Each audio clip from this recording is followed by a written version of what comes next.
కాక రుణమాఫీ మీద అబద్ధాలు చెప్తుంటే మొన్న అసెంబ్లీలో అడిగిన ముఖ్యమంత్రి ఉన్నాడు ఎదురుగానే మొత్తం మంత్రులు ఉన్నారు కాంగ్రెస్ వాళ్ళు అందరూ ఉన్నారు ఎమ్మెల్యేలు వాళ్ళందరూ కూడా చెప్పిన నేను మీరు చెప్పిన మాటల్లో వాస్తవం ఉంటే అసెంబ్లీలోనే చెప్తున్నా మీరు చెప్పిన మాట వాస్తవం అయితే 2 లక్షల రూపాయలు రుణమాఫీ చేసినామని మీరు ఏదైతే చెప్తుర్రో కావాలంటే ఇడికెళ్ళి ఒక బస్ చేసుకుని అందరం కలిసి పోదాం ముఖ్యమంత్రి సొంత ఊరు కొండారెడ్డిపల్లికి పోదామా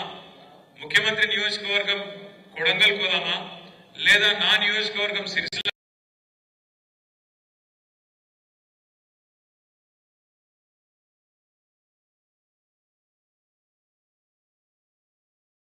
రాజీనామా చేసుడు కాదు రాజకీయ సన్యాసం తీసుకుని అక్కడికి వెళ్ళటం ఇంకా అని చెప్పారు కానీ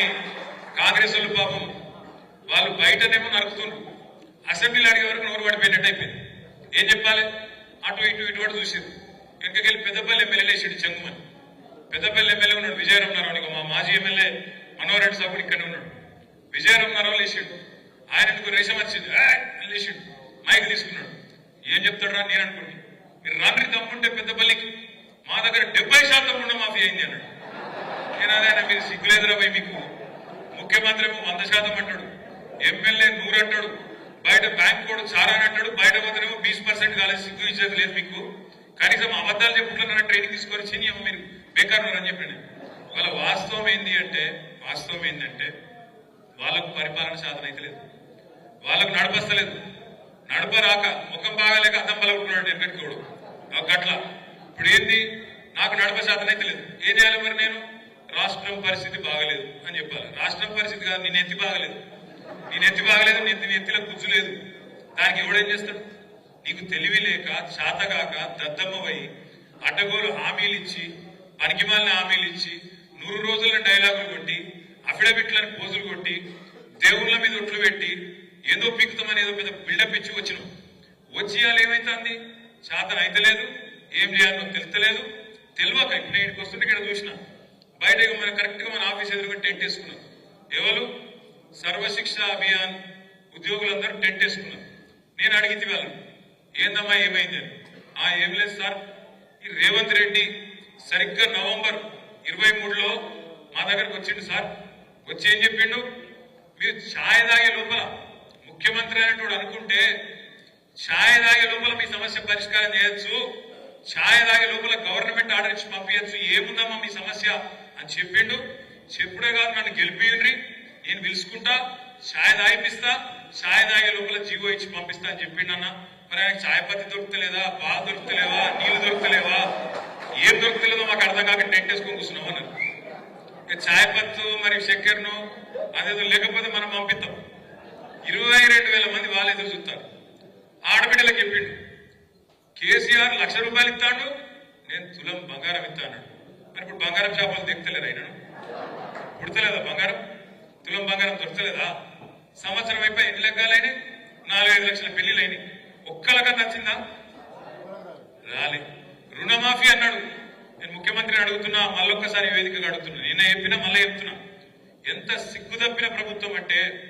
ఎంత ఇజ్జత్ లేని ప్రభుత్వం అంటే కాంగ్రెస్ ప్రభుత్వం వీళ్ళే చెప్పారు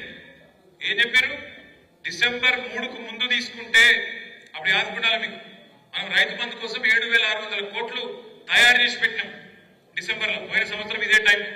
పెడితే రేవంత్ రెడ్డి ఉత్తరం రాసిండు ఎలక్షన్ కమిషన్ మీరు అర్జెంటుగా ఆపాలి లేకపోతే ఎన్నికల ప్రభావం పడుతుంది కేసీఆర్ మళ్ళీ రైతులందరూ మళ్ళా ఓట్లేసి మళ్ళా గెలిపిస్తారు మీరు ఆపుండ్రి అని ఎలక్షన్ కమిషన్ ఉత్తరం రాశారు రాస్తే ఎలక్షన్ కమిషన్ వాళ్ళు ఎన్నికలు ప్రభావితమైతే అని చెప్పి ఆపేసారు అప్పుడు ఏం చెప్పిండు రేవంత్ రెడ్డి డిసెంబర్ 3కు ముందు తీసుకుంటే ఎకరానికి 5,000 డిసెంబర్ 7 తర్వాత తీసుకుంటే ఎకరానికి 7,500 అన్నాడు 7,500 కాదు 75 పైసలు ఇచ్చిండు అవి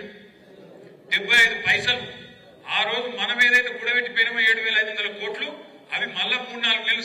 సదానికి అవే ఇచ్చిండు దాని తర్వాత పార్లమెంట్ దాకా ఇచ్చిండు ఎప్పుడైనా నాట్లు పడేటప్పుడు పడతాయి రైతు బంధు పైసలు కానీ నేను ఉన్నప్పుడేమో ఓట్లు పడేటప్పుడు పడ్డాయి పైసలు ఒక అట్లుంటది కాంగ్రెస్ పెట్టుకుంటే అట్లా ఈ కాంగ్రెస్ ప్రభుత్వం వచ్చినాక రైతు భరోసా రూపాయి కూడా ఇయ్యలే మనం దాచిపెట్టిపోయిన రైతు బంధు పైసలే ఒక్కసారి ఏడ్పించి 6 నెలలకు ఇచ్చిండు తప్ప ఈ సంవత్సరంలో ఒక్కటంటే ఒక్క పైసా కూడా రైతుకి ఇయ్యని ముఖ్యమంత్రి రేవంత్ రెడ్డి. అదొక్కటే కాదు, మీకు యాదుకుండాలి, ఏమన్నాడు ప్రతిపక్షంలో ఉన్నప్పుడు 3 పంటలకు ఇవ్వాలి, ఇది 3 పంటలకు. ఇప్పుడేమంటాడు, రైతు ప్రమాణ పత్రం రాసి అన్నాడు. ఇప్పుడు మా బొప్పాపుడు శ్రీనివాస్ రెడ్డి ఉన్నాడు, ఇప్పుడు ప్రమాణ పత్రం రాసియాలి ఏమని, నేను సాగు చేస్తా, నేను ఖచ్చితంగా వ్యవసాయం చేస్తా అని రైతు ప్రమాణ పత్రం రాసి అధికారులకి అన్నాడు. కేసీఆర్ ఉన్నప్పుడు మీరు ఎక్కడైనా దఫ్తర్కి పోయినా రైతు దరఖాస్తు పెట్టిండా రైతు బంధు కోసం? ఎవరికైనా దండం పెట్టినవా? ఎక్కడ దండం పెట్టేది లేదు, దరఖాస్తు పెట్టేది లేదు. దఫ్తర్కు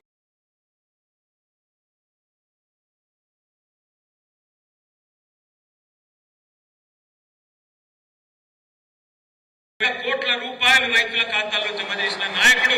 కేసీఆర్ గారు. 80,000 కోట్లు ఏది ఒక రైతు బంధు, ఇంకో దిక్కు రుణమాఫీ రూపంలో మరొక 27,000 కోట్లు, 1,07,000 కోట్లు రైతుల ఖాతాల్లో రూపాయి లంచం గాని పైసా లంచం గాని లేకుండా 70 లక్షల మంది రైతుల ఖాతాల్లో టింగు టింగు అని మంచిగా ఫోన్లు మోగుతుంటే నాట్లు పడేటప్పుడు మంచిగా పైసలు పడేటట్టు సౌలత్ ఏర్పాటు చేసింది కేసీఆర్. ఇవాళ రేవంత్ రెడ్డి ప్రభుత్వం 3 పంటలకు రైతు బంధు వేయాలని చెప్పిన రేవంత్ రెడ్డి, డిసెంబర్ 3 తర్వాత అయితే ఎకరానికి 7,500 ఇస్తానని చెప్పిన రేవంత్ రెడ్డి ఏకకాలంలో 2 లక్షల రుణమాఫీ చేస్తానన్నాడు. యాదికుందా మీకు? కేసీఆర్ గారు 1,00,000 రూపాయలు రుణమాఫీ చేసిండు. ఆయన అనుకుంటాడు రైతులందరూ నాకే ఓట్లు ఇస్తారని. మీరందరూ కూడా కేసీఆర్ 1,00,000 రూపాయలు రుణమాఫీ తీసుకున్న వాళ్ళు కూడా బ్యాంకు గురుకుర్రి, వెంబడే తెచ్చుకోండి, ఎంబడే నేనేస్తా, నేను ఎంబడే వస్తా, ఎంబడే సంతకం పెడతా అన్నాడు. ఇప్పుడు ఎంబడ పడుతున్నాడు, ప్రమాణ పత్రం రాయమని చెప్తున్నాడు. ఇప్పుడు మీకు రైతు భరోసా ఏడట, ఇలా కేబినెట్ మీటింగ్ ఉన్నది. నేను నిన్న అడిగిన రేవంత్ రెడ్డిని, దమ్ముంటే చెప్పు అడిగిన. ఎలక్షన్లకు ముందేమో వరంగల్ రైతు డిక్లరేషన్ అన్నావు, ఇలా రైతు డిక్లరేషన్ ఇవ్వాలంటున్నావు. ఇది ఎక్కడి నీతి? రైతు ప్రమాణ పత్రం రాసిచ్చుడైంది, ఎందుకు రాసి ఇవ్వాలి తెలియదా? ఇవాళ ఊళ్ళల్లో మీ అధికారులకు, అగ్రికల్చర్ ఎక్స్టెన్షన్ ఆఫీసర్ తెలియదా? అక్కడ ఉండే గ్రామ పంచాయతీ సెక్రటరీకి తెలియదా? లేదా ఊర్లో ఉండే సర్పంచ్కి తెలియదా? ఎంపీటీసీకి తెలియదా? ఏ రైతు